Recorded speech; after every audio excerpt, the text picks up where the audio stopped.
চলে আসলাম আবার তোমাদের সাথে রবিবারের বাজার নিয়ে। তো আজকে রবিবার, সানডে, সকাল থেকে সানডে সানডে মনটা করছে শখের মানুষ বিয়ে করেছি বস, দেরি তো একটু হবেই, তারপরে আবার রোববার। চলো আজকে রোববারে সকাল থেকে কি হচ্ছে। আজকে সকালবেলায় আমি শখের মানুষকে বিয়ে করেছি। শখের মানুষ বাইরে বাজারে গেলে একটু দেরিই হবে, তার জন্য একটু দেরি হচ্ছে। আর আমি তার জন্য কী করবো, আমি না মোটামুটি শখের মানুষের জন্য খাবার রেডি করে ফেলেছি। যে আর সেই মানুষকে, শখের মানুষ তার মাংস খেতে বেশি ভালোবাসে না, তাই আমি জ্যান্ত মাছ নিয়ে চলে এসেছি। আজকে জ্যান্ত মাছ ঝোল করবো। চিংড়ি মাছ কাটছি, মানে বাচ্ছি, আর শাক কেটে নিয়েছি। কিন্তু শখের মানুষ যে আজকে উল্টোপাল্টা করে দিয়েছে সব, কী করবো, খাটনিটাই আমার বেকার হয়ে গেল।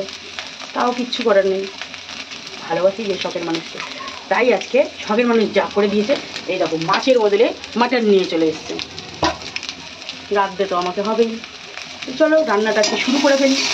আর আমার শখের মানুষের জন্য তো আমি টিফিন বানিয়ে ফেলেছি, ডিম সেদ্ধ, ভাজা। সকালবেলা টিফিনটা সে করে নেবে। আমি ছাট এখন মাটন বসিয়ে দেবো। আর যেহেতু শাকটাও কেটে নিয়েছি, শখের মানুষ তো একটু শাক খেতে ভালোবাসে, তাই আমি সকাল সকাল শাকটা কেটে নিয়েছি। তো চলো রান্নাটা শুরু করি। কী বলো তো, রান্না না শিখলেও না বস, শখের মানুষের জন্য রান্না এমনিই হয়ে যায়। মন থেকে যা রাখবো শখের মানুষের কিন্তু সেটাই পছন্দ হয়ে যায়। কারণ শখের মানুষ যে মন থেকে ভালোবাসে না, তাই কিছু না মা বাবার কাছ থেকে শিখে আসতে হয় না। এখন তো সেই শেখার দিন নেই যে শিখে তারপরে যাবো। তাহলে আর কি হলো বলো, শখের মানুষের কাছে গিয়ে যদি শিখে গিয়েই করতে হয়, তাহলে শখের মানুষটা কী করে শেখাবে আমাদেরকে? আমরা তো মা বাবার কাছে একরকম শিখে আসি, আবার নতুন করে হাতে খুলে দেবো শখের মানুষের কাছে। ভালোবেসে যেটুকুনি শিখবো সেটুকুই তারা মানে গ্রহণ করে নেবে, তাই না? আমার মা বাবাও আমাকে কিছু শিখিয়ে পাঠায়নি, শখের মানুষের কাছে এমনিই চলে গেছি। কি বলতো, ভালোবেসে তৈরি করে দিচ্ছি যা, সেটাই খাচ্ছি, সেটাই যেন একদম মানে ফাটাফাটি হয়ে যাচ্ছে। হাতে যেটাই রাখবো সেটাই এরকম হয়ে যাবে। তো আমার মেয়েকেও আমি এরকমভাবেই শেখাবো, কিছু বাড়ির থেকে শিখে যেতে হবে না।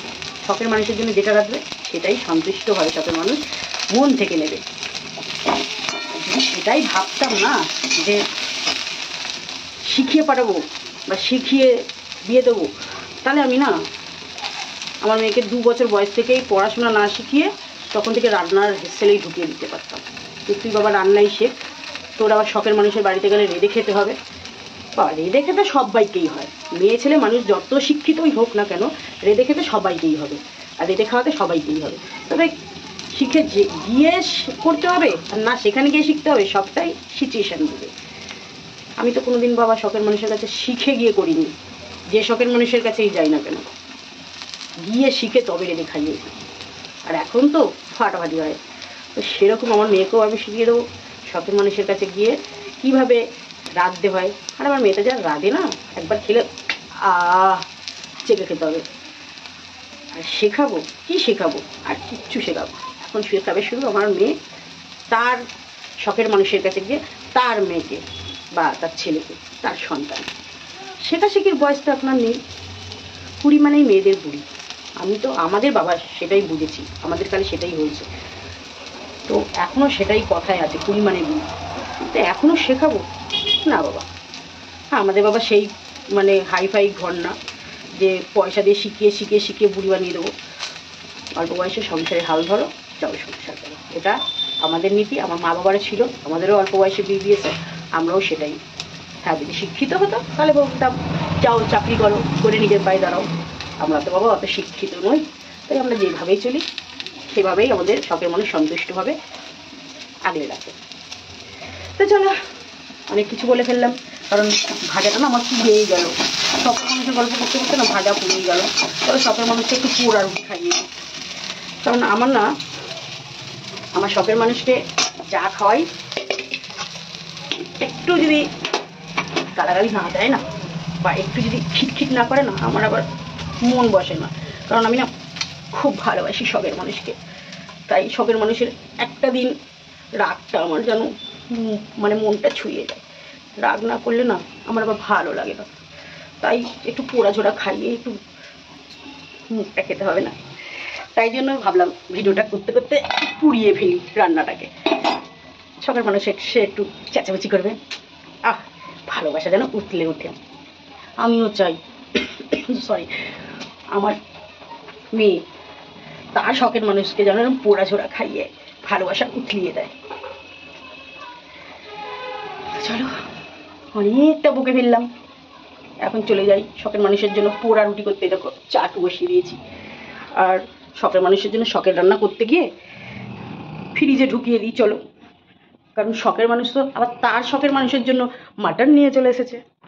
এখন আমি সেই মাটনটা রান্না করব, কারণ সেই শখের মানুষ জানে তার সন্তান তার শখের মানুষ মাটন খেতে ভালোবাসে, তাই আজকে রবিবার চলে এসেছে মাটন রান্না করতে। তো কেমন লাগলো আমার ভিডিওটা? আমার শখের মানুষকে নিয়ে আমি একটা ভিডিও করলাম। তো চলো আমি এখন রান্নাটা করে নিই, নাহলে আবার শখের মানুষ যদি একটু না চেঁচায় আমার আবার মন বসবে না।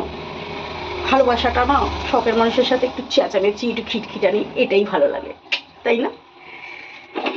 আমার মা বাবা তো আবার শিখিয়ে পাঠায়নি, তাই জন্য আমরা একটু খিটখিট না শুনলে আবার শখের মানুষের জন্য তৈরি করতে পারি না। এইভাবেই আমাদের শখের মানুষ এখানে আগলে রেখে দিয়েছে। সেরকমভাবেই আমার মেয়েকেও আমি তৈরি করিনি, নিজে হাতে তৈরি হয়ে যাবে, সময় বুঝে সিচুয়েশান বুঝে সব তৈরি হয়ে যাবে। আর যদি সেটাই ভাবতাম যে তাড়াতাড়ি বিয়ে দিয়ে দেবো মেয়েকে, তাহলে 2 বছর 2.5 বছরে হয়তো আমার মেয়েকে হাতে করে শিখিয়ে নিতাম, কিন্তু সেটা তো শেখাইনি, কারণ আমি তো জানিই না আমার মেয়েকে তাড়াতাড়ি বিয়ে দেবো। আর এখন যেহেতু জানি যে আমার মেয়েকে আমি তার শখের মানুষের কাছে বিয়ে দিয়ে পাঠাবো, তাহলে দেখুন একটু আমাকে ভেবে চিন্তে তাতে রান্নাটাও একটু ধরাতে হচ্ছে, তাই চিন্তা ভাবনা করছি এবার না একটু শিখিয়েই পাঠাবো। তো চলো আমিও রান্নাটা করি আমার শখের মানুষের জন্য, আর আমার মেয়েকেও আমি টুক টুক টুক টুক করে শখের মানুষের জন্য রান্না তৈরি করতে শিখিয়ে দিই। চলো টাটা।